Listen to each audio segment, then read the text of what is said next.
Hey everyone, it's all Lego and Pokemon 23, and we have made it to the 100 subscribers. I cannot believe we made it this far, and I am unbelievably happy that, and I thank all of you who have subscribed to this channel. And today, we'll be going over a few mocks that I have built up. Unfortunately, due to piece quality and quantity, I wasn't able to make Skull Grinder or Kultikai's mock.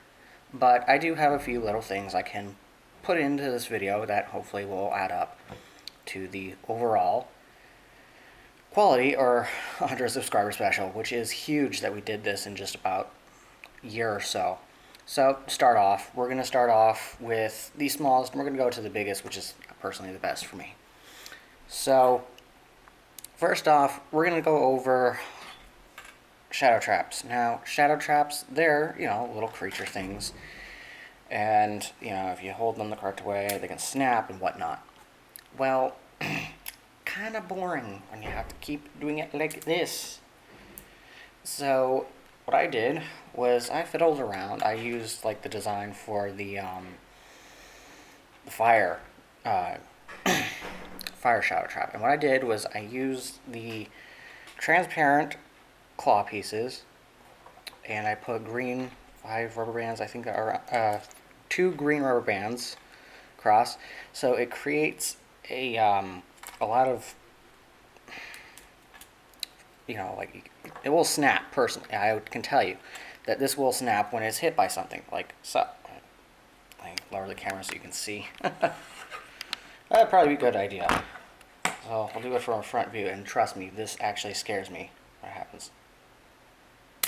Oh, shit. So, like I said, it startles me even. This does have the added little... I tell you, every single time I do that, it scares the heebie-jeebies out of me. Every single time. And it's much more fun and interesting if you want to put it like that, because every time, you push down just enough, okay, that time I was not scared of it. But, if you have something heavy enough, sometimes it does it by itself, of course. But other than that, it's basic, you take the rubber bands, you put... sorry, the face cam thing is... my arm's in the way. I'm trying to do 2 cameras at once. Actually, one of them is my main camera, and this is actually my 3DS that you're getting the face cam with. Hopefully this works. So basically what it is it's actually the lower part of the claws. These are the only ones that really work well with this. What you do is you then take it and you put it through the top 2 slots up here, and you bring it around to the other side, and that's that pretty much. And then when you open it up, I would suggest opening it up all the way, because if you don't, it's going to snap closed real fast, real quick, and it's going to scare the heck out of you, or it's just going to clamp on. So that is a pressure trigger shadow trap. God, it scares the daylights out of me every single time it does that. So that is that. Now, if any of you have seen Journey to One, Pohatu's ball chain thing is actually not attached the way it is. This is actually, it is customized, unfortunately, due to the fact that it actually is modifying one particular part. Other than that, it's all, not really modified at all. So we're going to start off with the ball, of course, rubber ball. It's a little white rubber band that I'm using with this. And what it is if you look inside, it's basically a red pin with 2 of those with the rubber band coming out, one of the new axle pins, and it goes through the hole on the bottom of the rock. And I connect that into place. And then I put the top on, and I have just enough so the,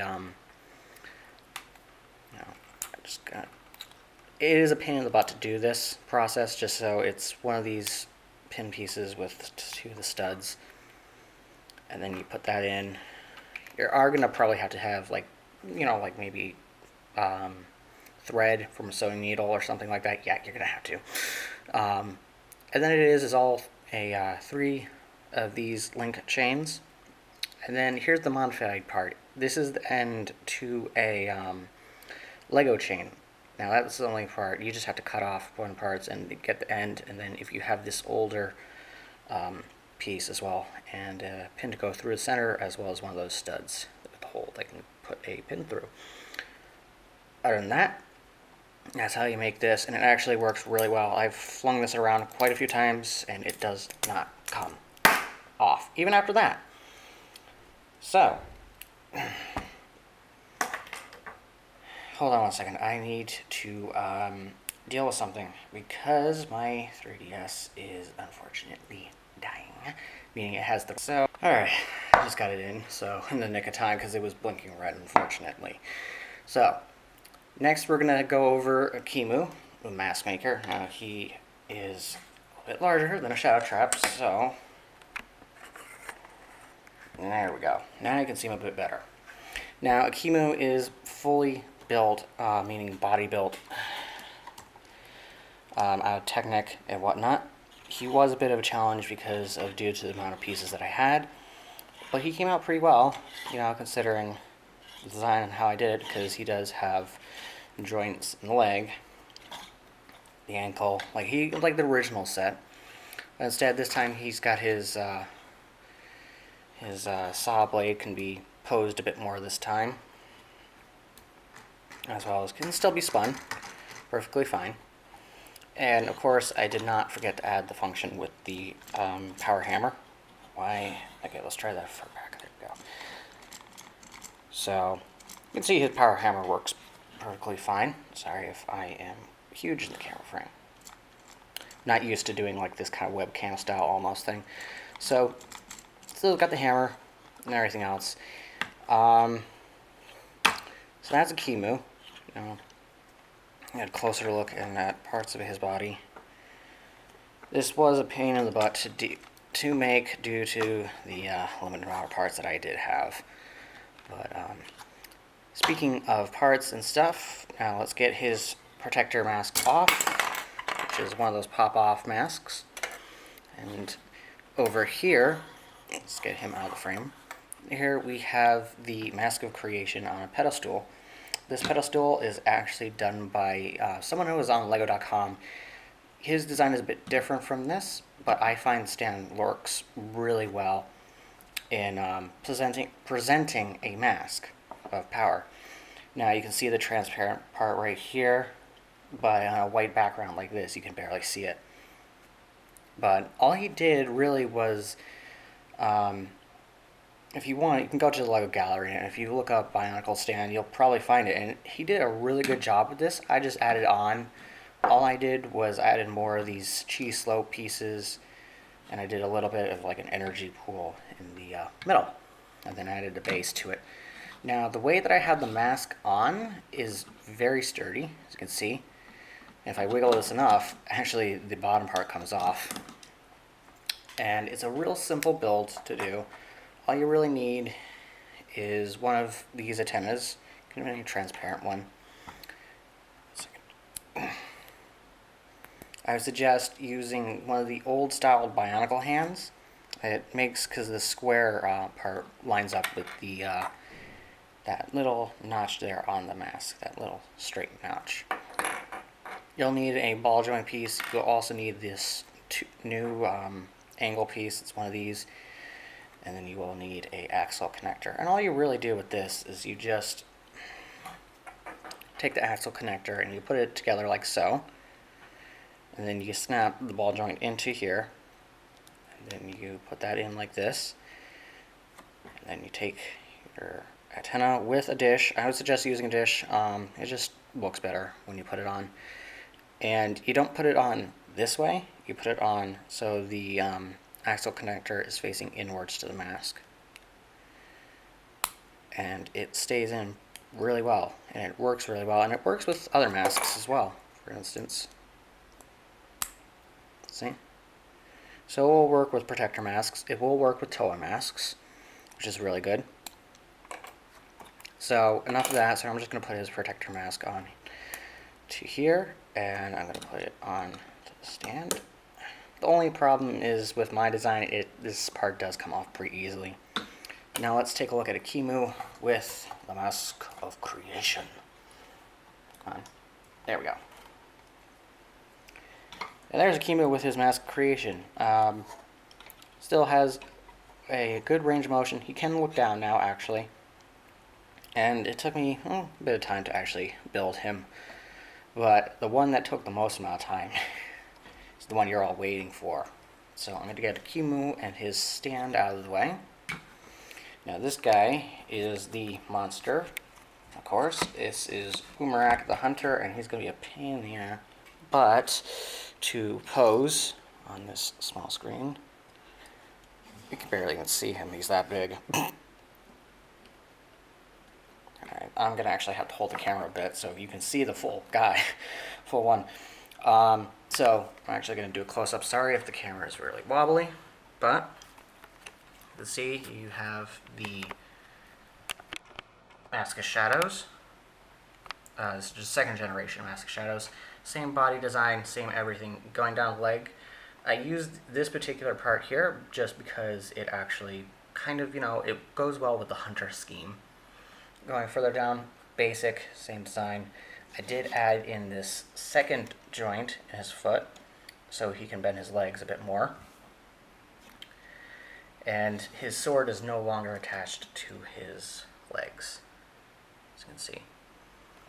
Now, the main thing what I wanted to do with this guy is I wanted to have the waist feature, but I also wanted to try and incorporate something interesting into him as well at the same time. So we're going to go back down here. So I will show you the, I first move this way. So first I'll show you his feature. First off, I'm going to take off his little piece here so that he can show you the functions he has. Now this is actually something I just came out with, just makes it easier. And then I actually added on his two blue pin pieces for his hands onto the bow, which is actually using two joints, so it can actually fold out to, there we go. Let's move him out of the way so you can see the bow better. So it will fold out to the position that's like in the show as well as when he's not using it.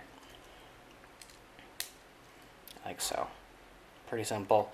Same mechanics. I did add in a bit more in, and I do not have any studs in either one of Chemo or this guy because I just don't want to make a mess any more than I already have. So added that in. But here's the one part that is not on the actual set. First off, like I said, with the waist articulation, I'm actually going to have to figure out a way how to prop him, or excuse me, prop my camera up a bit more so you can see Umarak. No problem. Sorry, I'm using like Lego bricks right underneath my camera. It's not hitting the lens, but it's a pain in the butt. And if you can't figure out what you're going to use to prop your camera with, so it will stay in the position you want. I'm just going to hold my camera and try and do this at the same time. So, just like in the original sets, twist the back, he goes to side. Now, here's the part where it gets interesting. You can see in here that I have a 2015 gearbox system. His gear function is actually way in him. It's kind of hard to see somewhat. But he does have function where he can move his arm. Sorry, I got one hand on the camera, one on the gear. So he can swing his sword up and down, whatnot. So now on top of that, now this is one thing that was a bit of a challenge, was to get him to have some type of feature to attach to the creatures. Now all I do with the creatures is I forward his shadow trap panels, as you can see. So I take these are adjustable. Take them, push them forward, and then this pin back here, I remove this. And then this comes to the challenging part with having to hold everything. I'm going to have to stop again because I'm running out of recording space. Wonderful. That is just my camera going off, of course. Alright, back again. So now we have the recommended creature for Umarak. We have Icar, Creature of Air. And like all the creatures, the way you attach them is by the Unity piece right here. Now this is a bit different. Is what we're going to do is I'm going to try this. You know what? This is not going to work. So I'm actually going to... Sorry about this part, but there was some audio difficulties. My 3DS apparently doesn't record sound, so I'll go over this part of it. Yeah, so this is the back part of Umarak, and the gear function, of course, and that is for a particular reason. Now, these two little things on the side here, I call them shadow hooks, if you want to call it. They're used to attach the elemental creature to the back of Umarak or revamp Umarak and keep it completely still. Or connected. So what you do is you just turn these out and you push the pin out, so like so. I'm sorry about the jiggling and whatnot. This is when I was trying to use one hand, one of the cameras at the same time. So you can just basically, you'll be able to see where I'm trying to get.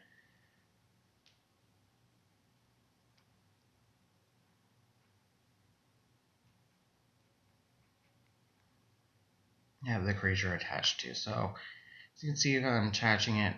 It's a bit difficult. I'm sorry about the quality of the 3DS video as well, but you can see where I'm pointing out. So yeah, so you attached it in like so, and get the legs out of the way so you can see what I'm doing. And you snap it in like so, on both sides.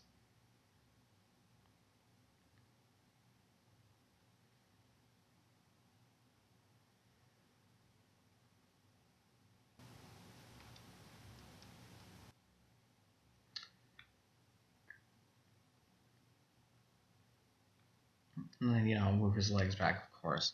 So you can put the tail down, and then put the creature's head over Umarak's head part.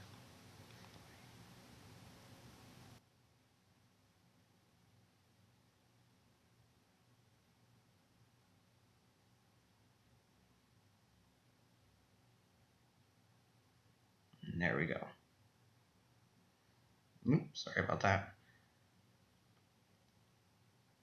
And then that same gray 24-tooth gear that's used so I can actually move his arm with the gearbox.